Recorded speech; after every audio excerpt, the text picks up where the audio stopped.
quelles actions avez-vous déjà entreprises? Merci. Allez-y, je vous en prie. Merci.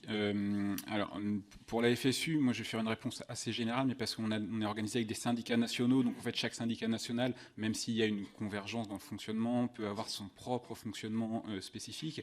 Néanmoins, oui, on a dans un certain nombre de syndicats nationaux des cellules juridiques qui permettent d'apporter un éclairage sur la réglementation.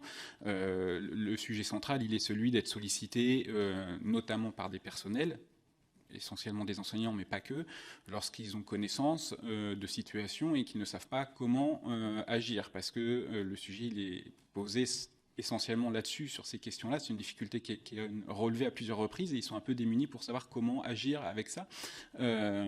Et là, nos sections, soit académiques, enfin locales, interviennent en soutien pour les aiguiller sur les interlocuteurs vers lesquels se tourner pour pouvoir faire remonter les situations. Et lorsque c'est nécessaire, on a des exemples où, notamment sur la question de l'accompagnement des personnels qui ont pu recueillir la parole des élèves ou identifier des problématiques de violence, qui sont laissés un petit peu tout seuls dans la nature par l'institution, sans accompagnement autour des conséquences que ça peut avoir aussi à titre personnel, où là on peut intervenir pour solliciter des unités qui existent de prise en charge, par exemple, au niveau de l'accompagnement psychologique, pour que puisse y avoir un accompagnement de ces personnels. Là, on est sur le versant effectivement uniquement de l'accompagnement des personnels qui sont un peu des lanceurs d'alerte.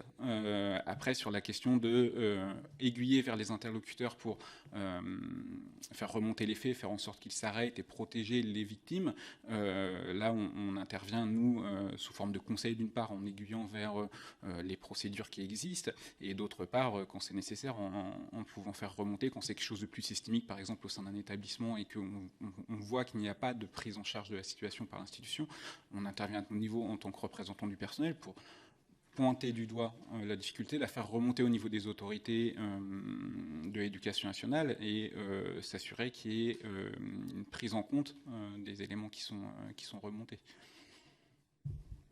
Dans le cas de votre syndicat, le conseil, le courrier pour faire remonter aux autorités dans la démarche administrative, pas de démarche judiciaire à votre niveau? Alors, je laisserai M. Nicolet compléter si nécessaire. Moi, à mon niveau, j'en ai pas connaissance. Après, c'est à mon niveau uniquement, donc je ne peux pas vous répondre plus loin.